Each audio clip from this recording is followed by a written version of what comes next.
வணக்கம் நேயர்களே, ஸ்ரீ குபேரன் டிவி நேயருக்கு லட்சுமிநாதன் அன்பு வணக்கங்கள். இப்போ நம்ம பார்க்க போகிறது வார ராசி பலன் 9ஆம் தேதியிலிருந்து 15ஆம் தேதி வரை எப்படி இருக்க போகுது. அதே நேரத்தில் இந்த வாரம் டிப் ஆஃப் த வீக் ஒரு நல்ல ஒரு டிப்ஸ் உங்களுக்கு கொடுப்போம். இந்த வீடியோட லாஸ்ட்டில் இருக்கும், கண்டிப்பாக மறக்காமல் பாருங்கள். மேஷராசி. ஸோ மேஷராசிக்கு எப்படி இருக்கும் அப்படின்னு பார்ப்போம். ஸோ உங்களுக்கு மேஷ ராசியில் ராகு இருக்கிறார். அதுவும் ராகு ராசியில் உங்களது ஜனனகால சந்திரன் மேலே போகும்போது கொஞ்சம் பயங்கள் ஏற்படுறதுக்கான வாய்ப்பு இருக்கும். கொஞ்சம் அந்த துர்கை வழிபாடு அந்த டைமில் ஏதாச்சும் பயம் இருந்தால் கண்டிப்பாக துர்கை வழிபாடு பண்ணுறது ரொம்ப ரொம்ப அவசியம்.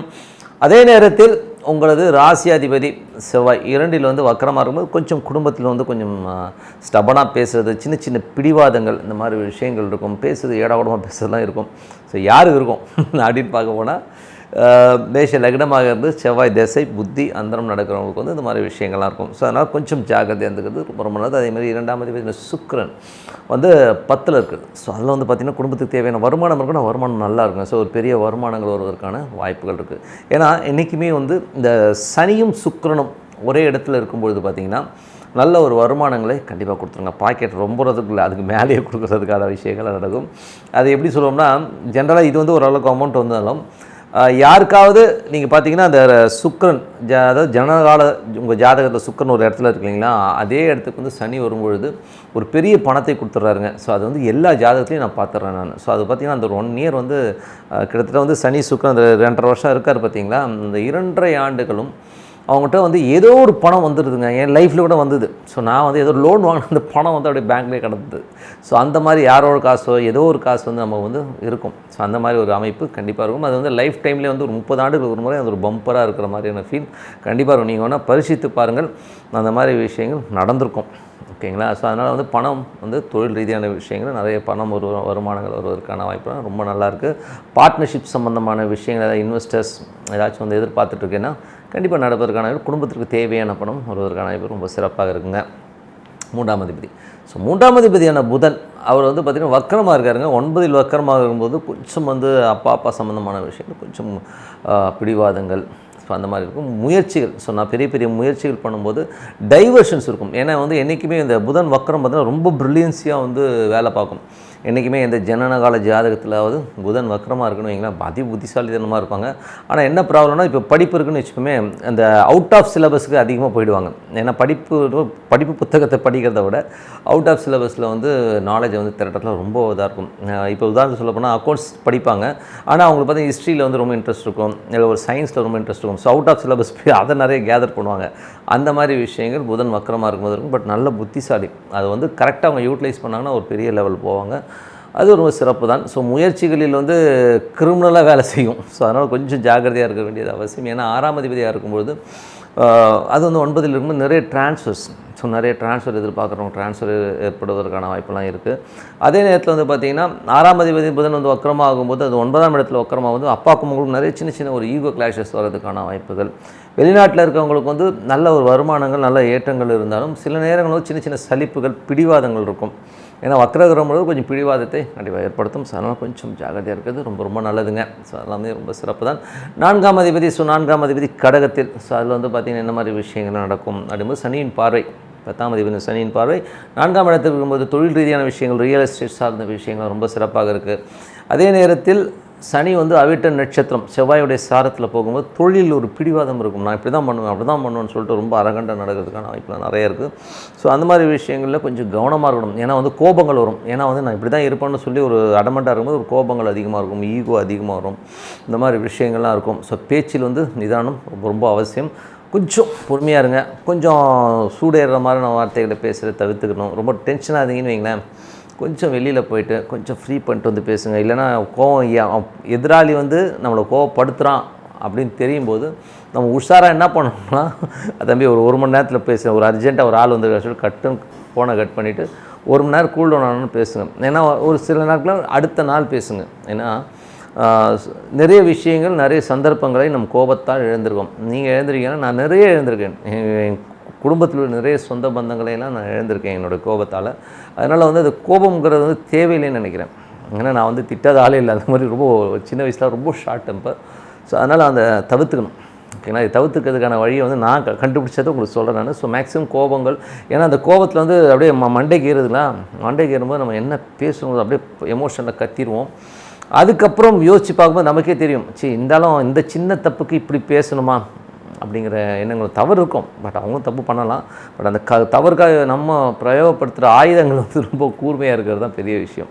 அதனால் வந்து கொஞ்சம் அந்த மாதிரி கோபப்படும்போது கொஞ்சம் ரிலாக்ஸ் பண்ணிக்கிட்டு பேசுறது ரொம்ப நல்லது. அதுக்கப்புறம் 4ஆம் அதிபதிக்கு வந்து ரியல் எஸ்டேட் சார்ந்த துறைகள்லாம் வந்து ரொம்ப சிறப்பாக இருக்கும்.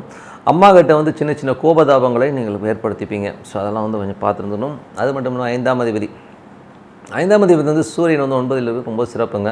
ஸோ குழந்தையோட மேற்படிப்பு கல்வியெல்லாம் வந்து ரொம்ப சிறப்பாக இருக்கும். ஸோ அவங்க வந்து வெளிநாடு செல்வது, இல்லை ஒரு ஸ்டேட் விட்டு இன்னொரு ஸ்டேட் போகிறது, இந்த மாதிரி விஷயங்கள் நடப்பதற்கான வாய்ப்புலாம் ரொம்ப சிறப்பாக இருக்குது. அதெல்லாமே ரொம்ப நல்லபடியாக நடக்கும். ஸோ அதனால் எந்தவித ப்ராப்ளம் இல்லை. 6ஆம் அதிபதி 9ல் வக்கரமாக வரும்போது வேலையில் வந்து கொஞ்சம் பிடிவாதங்கள் பிடிப்பீங்க. பிரயாணங்கள் பண்ணும்போதும் கூட வந்து எனக்கு இப்படி தான் இருக்கணும், அப்படி தான் இருக்கணும், அப்படி சொல்லிட்டான் கொஞ்சம் முணங்கிக்கிட்டே போகிற மாதிரி விஷயங்களும் இருக்கும். அப்பா சம்மந்தமான விஷயங்களையும் கூட பார்த்திங்கன்னா கொஞ்சம் ஈகோ கிளாஷஸ் வர்றதுக்கான வாய்ப்புகளும் கொஞ்சம் பார்த்து நடந்துக்கணும். தொழில் ரீதியான விஷயங்களில் 7ஆம் இடம் பார்ட்னர்ஷிப் சம்மந்தமான இடங்கள்லாம் ரொம்ப சிறப்பாக இருக்குது. ஒரு நல்ல பார்ட்னர் உங்களுக்கு வருவதற்கான வாய்ப்பும் ரொம்ப சிறப்பாக இருக்குங்க.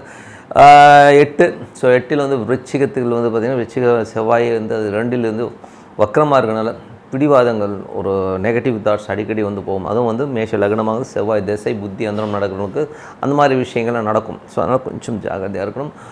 9 ஸோ 9ஆம் அதிபதிக்கு வந்து சனி, அதாவது உங்களுக்கு வந்து அங்கே புதன் வக்கரமாக இருந்து சூரியனும் இருக்கிற. ஸோ புதன் சூரியனும் போது வக்கர புதன் வந்து என்ன பண்ணும் அப்படின்னும்போது அப்பாவுடைய விஷயங்கள் வந்து நிறைய குற்றம் குறைகளே கண்டுபிடிக்கும். ஏன்னா 3 6 அப்பா கிட்ட ஏதாவது கம்யூனிகேஷன்ஸ் எரர் வரும். நீங்கள் அப்பாவை ஒன்று சொல்ல நீங்கள் ஒன்று தப்பாக எடுத்துக்கிட்டு அவரை பேசுறது, இல்லை அவர் வந்து உங்களை தப்பாக எடுத்துக்கிறது, இந்த மாதிரி விஷயங்கள் இருக்கணும். அதனால் கொஞ்சம் கவனம் வரும். இது யாருக்கு நடக்கும்? மேஷ லக்னமாக இருந்து புதன் திசை புத்தி அந்தரம் நடக்கணும், நடப்பதற்கான வாய்ப்பு நிறைய இருக்குது. ஸோ அதனால் கொஞ்சம் பார்த்துருந்துக்கணும்.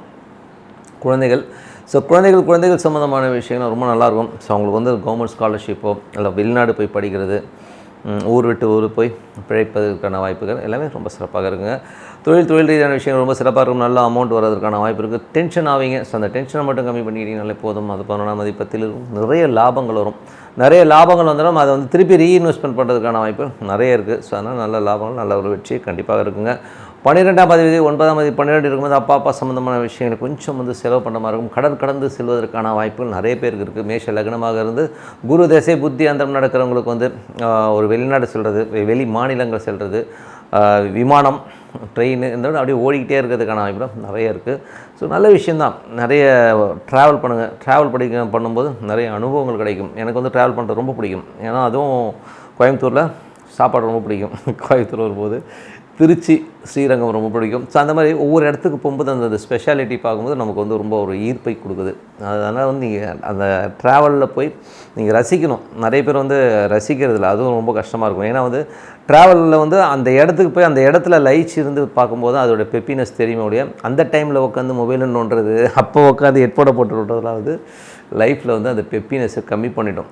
ஓகேங்களா. ஸோ அதனால் வந்து அதெல்லாம் தூக்கி போட்டு அப்படியே ரிலாக்ஸாக சமயபுரம் போனீங்கன்னா அந்த சமயபுரம் அம்மனை பாருங்கள். அப்படியே அந்த அம்மன் உட்காந்துருக்க மாதிரி இருக்கும். எனக்கு வந்து ரொம்ப பிடிச்ச அம்மன். கிட்டத்தட்ட வந்து அப்படி பார்க்கும்போது ஒரு லேடி அப்படியே உட்காந்த மாதிரி இருந்தது. ஸோ இந்த மாதிரி விஷயங்களை நீங்கள் அனுபவிக்கணும்னா அதை அப்படியே ரசிக்கணும். அந்த டைமில் வந்து டைவர்ஷன்ஸ் இல்லாமல் இருக்கிறது ரொம்ப ரொம்ப நல்லது. என்னடா அது இப்படி சொல்லிக்கணும், இந்த மாதிரிலாம் நடக்குமானா கண்டிப்பாக நடக்குங்க. ஸோ அதனால் நிறைய முயற்சிகள் பண்ணுங்கள். பயிற்சி டெய்லி வந்து ஒரு பயிற்சி எடுத்துக்கோங்க. உங்களுக்கு எது ரொம்ப பிடிக்கும், என்ன ஆகணுங்கிற இதில் வந்து பயிற்சி எடுத்துக்கோங்க. நல்ல விஷயங்கள்லாம் இருக்குங்க. அதனால் வந்து நம்ம வந்து ஜோதிடம் மற்ற விஷயங்கள்லாம் இருந்தாலும் நம்ம என்ன முயற்சி பண்ணோம், அதே நேரத்தில் என்ன ஒரு பயிற்சி பண்ணோம், ஒரு பிரார்த்தனைங்கிறது என்ன, இறைவன் பால் நம்ம வந்து எவ்வளோ நம்பிக்கை வைக்கிறோமோ அந்த அளவுக்கு வந்து நம்ம வந்து ஒரு பெரிய லெவலில் போகும்ன்றதுல வந்து எந்த வித மாற்றமும் இல்லை. அதனால் உங்களுக்கு வந்து நல்ல விஷயங்கள் நடக்குங்க. So tip of the week எப்படி இருக்கும் அப்படின்றத தான் சொல்ல போகிறோம். ஸோ எனக்கு வந்து இன்றைக்கி நடந்த ஒரு சின்ன இன்சிடென்ட் தான் இந்த வாட்டி டிப் ஆஃப் த வீக்காக சொல்ல போகிறேன். ஏன்னா வந்து என்னோட குருநாதர் திரு ஜி.கே. அவர்கள் அடிக்கடி சொல்லுவாருங்க, உனக்கு வந்து ஏதாச்சும் ஒரு கேள்வியோ ஒரு பிரச்சனையோ வரும்போது அதுக்கான பதில் அது உன்னை சுற்றியே தான் இருக்கும், நீ பாரு அப்படின்ற ஒரு விஷயத்தை சொல்லுவார். எனக்கு வந்து திடீர்னு ஒரு காம்படிட்டர், ஸோ நான் ஒரு சேல்ஸ் அண்ட் மார்க்கெட்டிங்கில் வந்து ஒரு கம்பெனியில் ஒர்க் பண்ணும்போது எனக்கு ஒரு காம்படிட்டரான ஒரு விஷயங்கள் வந்து எனக்கு தெரிய வரும்போது எனக்கு திடீர்னு வந்து ஃபங்க் ஆகிட்டேன். என்னடா இது ஒரு காம்படிட்டர் ஆக்டிவிட்டி இந்த மாதிரி பண்ணுறாங்க, ஒரு மாதிரி ஸ்ட்ரெஸ்ஸாக இருக்கிற மாதிரி ஒரு ஃபீல். கண்டிப்பாக வந்து இதை எப்படி நம்ம எதிர்கொள்ள போகிறோம் அப்படிங்கிற ஒரு டென்ஷன் எனக்குள்ளே வைபாச்சுங்க. ஸோ என்னடா பண்ணுறது போது திடீர்னு வந்து மொபைலில் யூடியூப்பில் வந்து ஒரு ஸ்பீச் கவர்னர், நீங்கள் கவர்னர் பார்த்துருக்கீங்க, கவர்னர் உரையெல்லாம் நிறைய இருக்கும். ஸோ அவருடைய பொலிட்டிக்கல் எனக்கு பிடிக்காது, பட் அவர் சொல்கிற நிறைய விஷயங்கள் எனக்கு ரொம்ப பிடிக்கும். நீங்கள் உடனே வந்து நீங்கள் அதோட லிங்க் பண்ணிடாதீங்க, தலைவா நீ அந்த கட்சியான கட்சிக்கு எனக்கு சம்மந்தம் கிடையாது, கவர்னரோடைய ஒரு சில விஷயங்கள் நல்லாயிருக்கும். ஓகேங்களா, அதான் இப்போ சொல்லிடுறேன். ஏன்னா அவனா நீன்னு எனக்கு இழுத்துறக்கூடாது. ஓகேவா. ஸோ அவருடைய ஒரு ஸ்பீச் ஒன்று கேட்டேங்க, அது ரொம்ப நல்லா இருந்தது. அவர் என்ன பண்ணியிருந்தாருன்னா, அவங்க அப்பா, அவருக்கு வந்து ஒரு 10th ஸ்டாண்டர்ட் படிக்கிறாரு. அவங்க அப்பா வந்து ஒரு கோயிலில் போய் அழுது வேண்டிக்கிறார். என்ன வேண்டிக்கிறாருன்னா, அவங்க அக்காவுக்கு வந்து மேரேஜ் ஃபிக்ஸ் பண்ணிட்டாங்க, அதுக்கு ஒரு 3000 ரூபாய் பணம் தேவை. ஸோ இறைவா அந்த கல்யாணத்தை எப்படி இந்த ஒரு மாதம் 1.5 மாதத்துக்குள்ளே முடிச்சாகணும், நான் என்ன பண்ணுவேன்னு தெரியலன்னு சொல்லி ஒவ்வொன்று அழுதுருக்காரு. அப்போது வந்து இவர் பக்கத்தில் இருந்து ஏன் பாடுவாருன்னா, இல்லைப்பா இது ஆண்டவன் தான் நமக்கு இது, ஏன்னா அவருக்கு வந்து கண்ணு தெரியாது, கவர்னருடைய தந்தைக்கு வந்து கண்ணு தெரியாது. ஆனால் அவங்களுடைய வருமானமே என்னென்னா, அவர் வந்து அஷ்டாவதானின்னு சொல்லுவாங்க, அஷ்டாவதானி தசாவதானின்னு சொல்லுவாங்க. ஸோ ஒரு இடத்துல உட்காந்துப்பாங்க, ஒரு நிகழ்ச்சி லைனாக ஒவ்வொரு வேலை நடக்கும், ஒரு மேடையில் உட்காந்துக்கிட்டு திடீர்னு ஒருத்தர் ஒரு குரலுக்கு கேட்பார், அந்த குரலுக்கான பதில் சொல்லுவாங்க, ஒரு கேள்வி கேட்பாங்க, அந்த கேள்விக்கான பதில் சொல்லுவாங்க, ஒருத்தர் வந்து மணி அடிப்பார். கடைசியாக எண்டில் வந்து எத்தனை வாட்டி மணி அடித்தாங்க, அந்த பையன் வந்து 15 வாட்டி மணி எடுத்தான், பின்னாடி ஒருத்தர் தொட்டுக்கிட்டே இருப்பார், இவர் வந்து 3 வாட்டி தொட்டார், இவர் வந்து 6 வாட்டி தும்முனார். இந்த மாதிரி எல்லா விஷயத்தையுமே கடைசியில் எண்டில் கொடுப்பாங்க. இதை வந்து ஒருத்தர் பேப்பரில் நோட் பண்ணி எல்லாம் கரெக்டாக பார்ப்பாங்க. அவ்வளோ பர்ஃபெக்டாக போனவங்க. அது அஷ்டாவதானி ஒரு ஷோவாகவே நடக்கும். ஸோ அது வந்து ரொம்ப பாப்புலர். இப்போது நடக்கலை, இப்போதும் நடக்கலை. பட் ஆனால் இவரே வந்து கவர்னரே வந்து அது மாதிரி பண்ணுறாள் தான். பட் ரொம்ப சூப்பராக அவங்க அப்பா பண்ணுவார். இத்தனைக்கும் அவர் கண்ணு தெரியாது. ஸோ அவர் அழுகும்போது அவர் சொன்னாராம், இறைவன்ட்ட அழுது என்னப்பா கிடைக்க போகுது, இவர்கிட்ட போய் வேண்டிகிட்டு இருக்கேன்னு சொல்லிட்டு ஒரு கிண்டலாக சொன்னோன்னே, 3000 ரூபா பணம் தேவைடா, 3000 ரூபா பணம். அன்றைக்கி வந்து 3000ன்றது நான் சொல்கிறது வந்து ஒரு 60 ஆண்டுகளுக்கு முன்னாடி இருக்குன்னு வச்சுப்போமே, ஒரு 60 இயர்ஸ் பிஃபோர் வந்து 3000 காசுங்கிறது வந்து பார்த்திங்கன்னா பெரிய அமௌண்ட்டு. ஓகேங்களா, 3000 காசு இருந்தால் கல்யாணம் பண்ணிடலான்ட்டு இருந்தேன், பட் இந்த மாதிரி ஆயிடுச்சே அப்படின்னு வருத்தப்படும்போது, இல்லை நான் என்னப்பா அப்படின்னு, இல்லை ஈசனை வந்து தப்பாக நினைக்கக்கூடாதப்பா அப்படின்னு சொல்லிட்டு ஒரு பஸ்ஸில் ட்ராவல் பண்ணிக்கிட்டே போகிறாங்க. அப்போது ஒரு ஊர் வருது. ஸோ அந்த ஊர் வரும்போது, இங்கே முருகன் இருப்பானே, முருகனை போய் கும்பிட்டுட்டு வருவோம் அப்படின்னு சொல்லிட்டு இறங்குறாரு. ஸோ இறங்கும்போது அங்கே ஒரு ஸ்கூல், அது வந்து தமிழ் கற்பிக்கிற ஒரு காலேஜ், ஸ்கூல் கூட இல்லை காலேஜ் இது. ஸோ அந்த காலேஜில் போய்ட்டு சும்மா வாய்ப்பு கேட்போம் அப்படின்னு சொல்லிட்டு அங்கே போய் வந்து பிரின்ஸ்பாலை பார்த்து ஒரு வாய்ப்பு கேட்குறாரு. ஸோ இந்த மாதிரிங்க நான் என்ன பண்ணுறது, இந்த மாதிரி நான் அஷ்டாவதானி, நாங்கள் நிறைய விஷயங்கள் பண்ணுவோம், எங்களுக்கு ஒரு வாய்ப்பு கொடுங்க அப்படின்னு கேட்குறாங்க. அவர் சொன்னாராம், எங்களுக்கு ஒரு ஸ்டூடெண்ட்டுக்கிட்ட நான் பணம் கேட்க முடியாது, ஆனால் என்னுடைய தனிப்பட்ட காசுல நான் உங்களுக்கு ஒரு 10 ரூபா தான் கொடுக்க முடியும். ஸோ அப்படி 10 ரூபா வாங்கிட்டு நீங்கள் ப்ரோக்ராம் பண்ணுறதுனா பண்ணுங்கள், இல்லைன்னா விட்டுருங்க அப்படின்னு சொல்லியிருக்காங்க. இல்லைப்பா பரவாயில்ல நாங்கள் பண்ணுறோம் அப்படின்னு சொல்லிட்டு அவர் ஒத்துக்கிட்டு அந்த ப்ரோக்ராம் பண்ணுறாரு. பசங்களாம் நிறைய கேள்விகள் கேட்குறாங்க, சரமாரியான கேள்விகள், எல்லா கேள்விகளும் படார் நடிக்கிறார், இலக்கணம் சீரு அது இதுன்னு கண்ணவன இவர் கண்ணு தெரியாதுன்னு அவ்வளோ அழகாக எடுக்கிறார். அந்த ப்ரோக்ராம் எக்ஸ்ட்ராடனரி இருந்திருக்கு. ஸோ ப்ரோக்ராம் முடிஞ்சோடனே அந்த டேரக்டர் வந்து பேசும்போது சொன்னாராம், இவ்வளோ அருமையான ப்ரோக்ராம், இவ்வளோ விஷயங்களை இத்தனை மணி நேரம் உட்காந்து கொடுத்தாரு, பட் ஆனால் அவருக்கான சன்மானம்னு சொல்லி நான் கொடுக்குறது பற்றி இந்த 10 ரூபா தான் கொடுக்க முடிஞ்சுது. ஆனால் ப்ரோக்ராம் ரொம்ப எக்ஸ்ட்ராடனரி இருந்தது. மாணவர்களே, உங்களால் என்ன முடியுமோ பார்த்து அவருக்கு செய்யுங்க. உங்களுக்கு 1 மணி நேரம் வந்து டைம் கொடுக்குறோம். அதுவரை வந்து நான் அவர் கூப்பிட்டு நான் டிஃபன்லாம் வாங்கி கொடுத்து, டிஃபன்லாம் கொடுத்துட்டு அவங்க ஒரு அறையில் உட்கார வச்சு பேசிவிட்டு வந்து கொடுக்குறாங்க. அப்போ அவர் நன்றி உரை கொடுக்குறாரு. ஸோ நன்றி உரை கொடுக்கும்போது மாணவர்களே, ஒரு 10 ரூபா வந்து பிரின்ஸிபால் கொடுக்குறேன்னாரு. ரொம்ப நன்றி, ஆனால் நீங்கள் கொடுத்தது 3100 ரூபா அப்படின்னு சொல்லிட்டு சிரிச்சாராம். அப்போ பையனை பார்த்து சிரிச்சாராம், பார்த்தியா ஈஸ்வரங்கிட்ட வேணுன்னா கண்டிப்பாக கிடைக்கும் அப்படின்னு. ஸோ அதனால் வந்து வேண்டுதலுங்கிறது வந்து பார்த்திங்கன்னா நம்பிக்கைங்க. அந்த நம்பிக்கையோட அந்த வேண்டுதல் இருக்கணும். நம்மளுங்க அந்த மாதிரி வேண்டதே கிடையாது. வாரம் ஒன்று மாற்றிக்கிட்டே இருப்போம். போன வாரம் வேண்டுவா, இன்றைக்கி கூட வாழ்ட்டுவா, சாமிக்கிட்டே வந்து அக்ரிமெண்ட் போடுறவங்களாம் இருக்கிறான். நீ வந்துட்டா நான் உள்ள உங்கள் கோயிலுக்கே வரமாட்டேன்னு சொல்லுவோம். அந்த மாதிரிலாம் இல்லாமல் மனதார அந்த இறைவன் வந்து பற்றுதலோடு நீங்கள் வந்து லிங்க் ஆகிட்டீங்கன்னு வைங்களேன், அதுக்கப்புறம் உங்களை அசைக்கிறது யாருமே இல்லை. இது எனது அனுபவம் கூட. ஏன்னா வந்து இறைவன் வந்து என் கூட இருக்கும்போது நான் எதை பற்றியுமே கவலைப்படுறது கிடையாதுங்க. நாளைய பற்றின விஷயத்தை பற்றி கவலைப்படுறது கிடையாது. ஏன்னா நீங்கள் அந்த அளவுக்கு போகணும். அவர் கண்ணீர் விட்டு இது கேட்டார், எவ்வளோ 3000 ரூபா கேட்டார், 3100 ரூபா அவருக்கு கிடைச்சிதுங்க. எவ்வளோ பெரிய விஷயம் பாருங்கள். அதனால் வந்து நம்பிக்கையோடு இருங்க. நிறைய இன்சிடென்ட்ஸ் இருக்குது இந்த மாதிரி. அதனால் வந்து நம்பிக்கை ரொம்ப முக்கியம். அதனால் இறைவனடி நீங்கள் சேரணும். நிறைய பேர் சொல்லலாம், இறைவன் இல்லை, அவர் இல்லை, இவர் இல்லைன்னு. அதெல்லாம் கிடையவே கிடையாதுங்க. காலையில் ஒரு அமைதியாக சத்தம் இருக்கக்கூடாது. மெயினாக வந்து இந்த அங்கே டிவி ஓடிட்டுருக்கோம், இவன் கத்திக்கிட்டு இருப்பான், குழந்தை அழுதுட்டுருக்கோம், இது கிட்டத்தில் உட்காந்து நான் மெடிடேஷன் மட்டும்லாம் பண்ண முடியாது. சாந்தமாக அமைதியாக இருக்கிற நேரத்தில் உட்காந்து மெடிடேஷன் சாண்டிங் பண்ணுங்கள். இறைவனை நீங்கள் எந்த சாமியானா கும்பிடுங்க.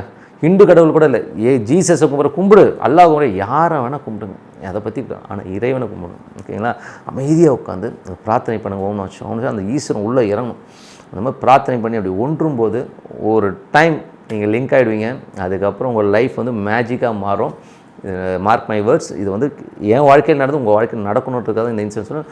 மீண்டும் அடுத்த வாரம் சந்திப்போம். எல்லாமே சூப்பராக இருக்கும்னு சொல்லிட்டு ஸ்ரீ குபேரன் டிவியை பார்த்தமைக்கு நன்றிகள். மேலும் இது போன்ற தகவல்களை தெரிந்து கொள்ள ஸ்ரீ குபேரன் டிவியை சப்ஸ்கிரைப் செய்யுங்கள். மறக்காமல் பெல் ஐக்கானை கிளிக் செய்யுங்கள்.